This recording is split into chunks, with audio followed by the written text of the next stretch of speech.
Bonjour tout le monde, ici Lucie Crevier du Studio Saint-Jean.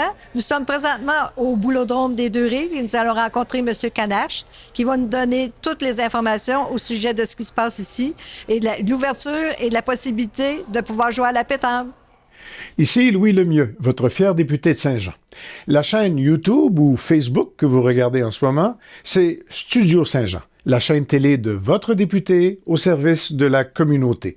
Et vous pouvez y participer. Vous pouvez devenir intervieweur avec l'équipe d'animation, c'est bénévole, ou vous pouvez nous envoyer des suggestions d'invités ou de sujets. Vous pouvez trouver toutes les entrevues que nous faisons depuis 4 ans sur YouTube et suivez-nous sur la page Facebook de Studio Saint-Jean pour tout savoir ce qui se passe au fur et à mesure.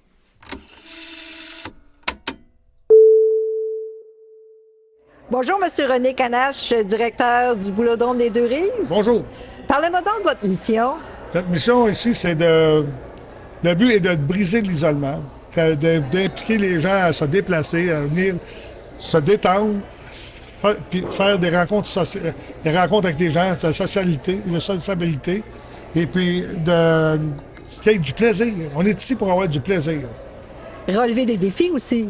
Bien, relever des défis, c'est que tu as des nouveaux membres qui arrivent, il y a des gens qui les aident ils leur expliquent comment ça fonctionne, et puis ils s'intègrent au groupe.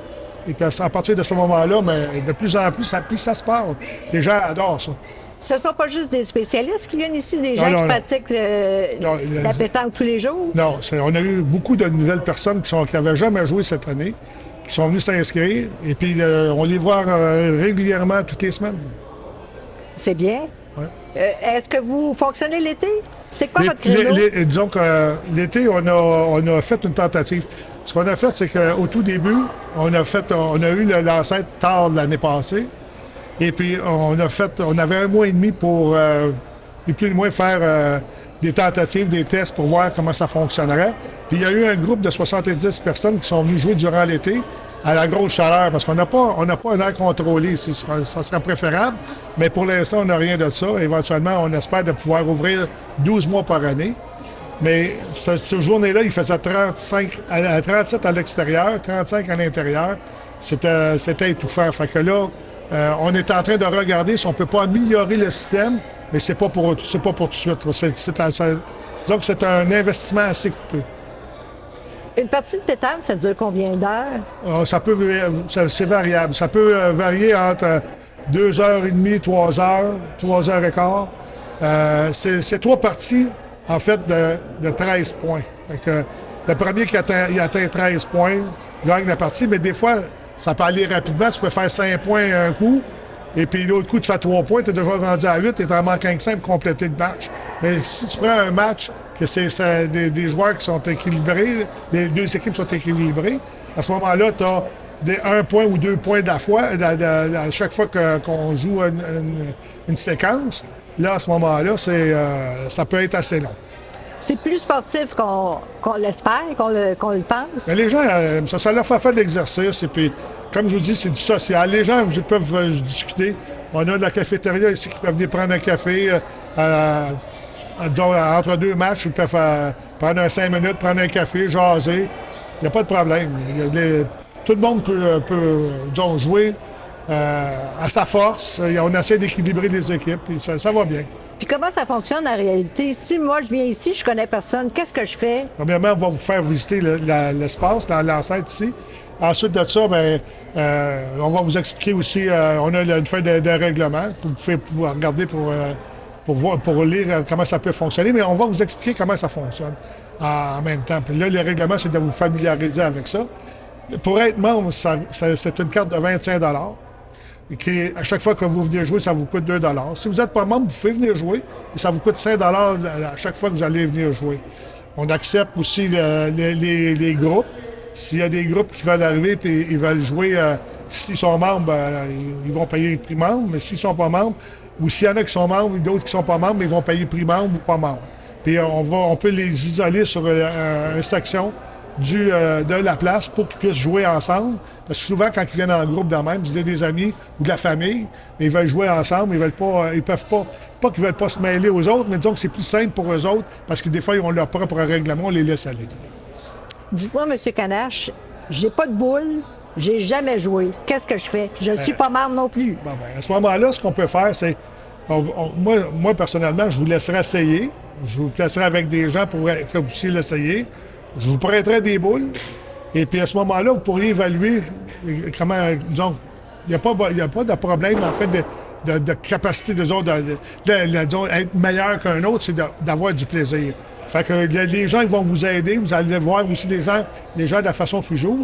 Et puis à partir de ce moment-là, bien, si ça vous intéresse, puis vous avez commencé déjà à rencontrer certaines personnes, à ce moment-là, vous pouvez revenir sans être membre, mais là, ça va vous coûter un 5 $. Si ça vous intéresse, mais là, à ce moment-là, vous pouvez prendre une carte de membre, puis à partir de là, ça va vous coûter 2 $ chaque fois. Nous, on a commencé ça. Il y a des gens, il y a de nouvelles personnes qui sont venues cette année.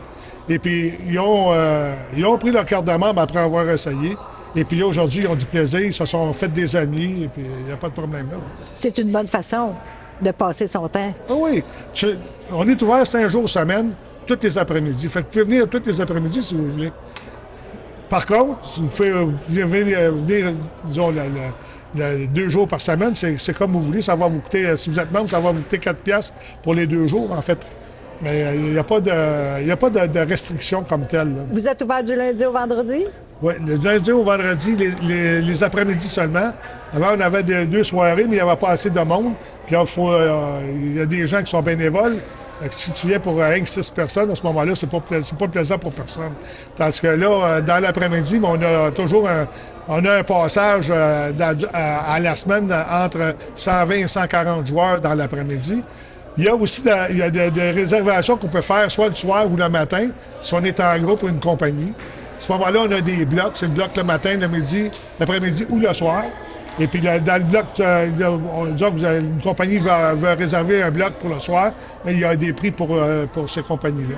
Et puis, on leur prête du matériel s'ils n'en ont pas. C'est préférable s'ils en ont. Et puis, ils peuvent venir jouer. À ce moment-là, on peut avoir un bénévole qui va être ici s'ils ont besoin d'aide, quelque chose de ce genre-là, ou encore leur expliquer le fonctionnement, puis après ça, on les laisse aller. Ils sont bien accompagnés. Oui, oui. Comment vous formez les équipes? Les équipes on a un système informatique. Lorsque vous arrivez, on a une carte de membre avec un K-bar codé. Et puis, les gens arrivent, on passe la carte de membre, puis là, leur nom s'inscrit sur le tableau. Et puis, donc, pour le nombre de joueurs, on peut avoir des équipes. En fait, les équipes, c'est soit 3 contre 3 ou 2 contre 2. Fait que, si disons qu'on arrive, on a 24 joueurs, on a 6 équipes, ça veut dire 3 groupes qui vont jouer ensemble. Mais si disons qu'on a 20 joueurs, à ce moment-là, il va y avoir 3 équipes de 6 joueurs, et puis il va y avoir une équipe de 2 joueurs, 4 joueurs, autrement dire. Donc, je rencontre du nouveau monde à chaque fois? Ah oui, on peut... à chaque fois, c'est pas personne qui place, c'est le système informatique qui va placer des équipes. Puis il va vous envoyer sur les terrains que vous devez jouer. Oh, c'est un beau défi, ça. Oui. Puis ça donne beaucoup d'ouverture face à toutes les... Ben, vous savez combien de membres? C'est là qu'on peut avoir un... Tu sais, tu ne joues pas toujours avec les mêmes personnes. Fait que tu rencontres des gens, le social est là. Ici, on est environ à 280 membres. Qui ne sont pas nécessairement tous actifs, mais qui ont leur carte de membre. Des fois, ils vont venir une fois de temps en temps, comme il y en a qui viennent 2 fois par semaine. Puis qui a eu cette brillante idée-là de créer... Disons que ça date depuis 2018. Disons que moi, je faisais partie de la Ligue à Saint-Gérard, qui était à ce moment-là, il y avait 225 joueurs environ. Et puis, il y avait d'autres places qu'on savait qu'il y avait de la pétanque. Et puis, les gens réclamaient d'avoir une opportunité de pouvoir jouer l'hiver. Fait que, disons que ce qu'on a fait, c'est que moi et certaines autres personnes, on a fait un sondage. On s'est promené dans les places où il y avait de la pétanque. Puis on leur demandait, on leur expliquait un peu ce qu'on voulait faire, puis on leur demandait de signer le document s'ils étaient intéressés à ça, comme sondage. Il n'y avait aucune obligation. Et puis après ça, bien, une fois qu'on a ramassé nos sondages, on était à 4 à ce moment-là. Il y avait Jean Ouellette, il y avait mon frère Roger, et puis il y avait Gilbert Proulx. On s'est réunis dans un petit restaurant où on pouvait prendre un café, puis on discutait d'un plan d'action qu'on pourrait prendre, puis on regardait aussi le sondage, comment ça donnait, puis d'où ce qui provenait. Fait que ça nous donnait une idée qu'il y avait environ 7 6 à 700 joueurs qui jouaient à pétanque l'été à Saint-Jean même ou aux alentours. Fait qu'on s'est promené un peu partout et puis à partir de là, c'est là que l'idée nous est venue de créer ce qu'on appelle en anglais un business case pour pouvoir présenter au conseil de ville pour voir si on peut avoir une possibilité d'avoir un ancêtre pour jouer à pétanque l'hiver. Wow, ça en a fait des heures de bénévolat, ça? Beaucoup. Parce qu'à partir de ce moment-là, une fois que, comme je vous dis, quand on a présenté notre dossier à la ville dans une réunion mensuelle, là, à ce moment-là, le conseil de ville s'est levé carrément pour nous applaudir de notre projet. Et puis, ils ont commencé à nous supporter. Ils nous ont donné de l'aide pour qu'on puisse avoir une place à rencontre et puis où on devait s'en aller. Mais là, par contre, on avait aussi une accréditation à faire au gouvernement parce qu'on voulait s'enregistrer. On avait aussi les règlements du club à faire. On avait aussi les règlements de jeu à reviser. Fait que, disons que ça l'a fait pas mal de rencontres à la semaine. Des fois, ça a même devrait été à quelques occasions, 2 fois dans la même semaine. C'était toujours des réunions de 4 heures, 4 heures et demie. Et puis, après ça, une fois qu'on a réussi à s'organiser, on a commencé à aller visiter des boulodromes. Fait qu'on a visité, moi, j'ai eu la chance de visiter 6 boulodromes. On est allé à Longueuil, il y en avait un à Laval, il y en a un à Bournois, à Granby, à Terrebonne et puis à Saint-Jérôme. Puis la façon de faire, lorsqu'on a fait nos enquêtes pour voir comment on pourrait bâtir notre boulodrome, on s'est fié sur toutes les bonnes choses qu'ils ont eues et les choses à éviter. À partir de ce moment-là, on a réuni toutes ces choses-là et toutes les rencontres, toutes les opinions d'un et de chaque club. On a réuni ça, puis on a tenté de créer la meilleure des choses pour les gens ici, dans l'ancêtre qu'on nous a offert ici. Oui, c'est une belle façon de recycler une église. Bien, disons que c'est une belle bâtisse. Les gens ont travaillé fort pour faire quelque chose de bien. Et puis, il y a des gens de l'extérieur qui sont venus nous voir. Puis ils ne reviennent pas comment que c'est beau. Puis ce qu'ils aiment, c'est l'architecture.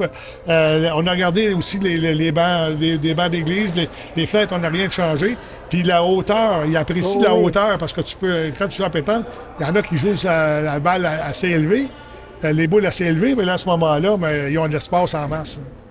Puis nos terrains, si je regarde, on a dans toutes les places où on a visité, nos terrains, disons, on est les deuxièmes avec les terrains intérieurs plus longs. On a 38 pieds, 0.6 en bas, puis 39 pieds, 0.6 en haut. Parce que, puis disons qu'on voulait avoir 40 pieds, mais disons, dû à l'espace qu'on a, il a fallu se restreindre, puis on a modifié un peu les terrains pour mettre des bancs, parce qu'on ne s'en cachera pas. Il y a plusieurs retraités, puis à un moment donné, toujours rester debout. C'est dur. Fait que là, les gens peuvent s'asseoir d'un bord ou de l'autre, tout dépendant sur quel bord ils sont rendus. Vous avez une petite cafétéria aussi? Oui. On a du café, on a de la liqueur, des jus, de l'eau. C'est en vente pas cher, c'est 1 $. On a des chips. Là, il y a quelqu'un qui va s'en occuper, qui va essayer de moderniser ça un peu plus. Parce que c'était toujours, on le faisait, on était toujours à peu près, parce que ça nous prend des bénévoles. Puis là, des fois, on n'a pas toujours des bénévoles appropriés, donc disponibles. Donc là, on en cherche des bénévoles. S'il y en a qui veulent être bénévoles, nous autres, on est haut la main, on est prêts à prendre, à expliquer s'ils veulent s'impliquer. Ça leur donne une bonne opportunité de rencontrer des gens aussi. Oui, c'est intéressant. Ça nous sort de l'isolement. En plein ça. Bien, je vous remercie, M. Canache. C'était intéressant, votre entretien. Ça me fait J'espère plaisir. que ça va vous apporter des nouveaux membres. Bien, sûrement. Je vous remercie beaucoup. Merci. C'était M. Canache. Ici Lucie Crevier pour Studio Saint-Jean. J'espère que si vous vivez l'isolement, vous allez profiter du boulodrome de Saint-Jean-sur-Richelieu et vous allez avoir du plaisir, des nouveaux amis, vous allez pouvoir vivre des expériences nouvelles. Vous allez pouvoir aussi faire du bénévolat si vous voulez. Donc, n'hésitez pas. Merci beaucoup à tout le monde et surtout partager la bonne nouvelle. Merci.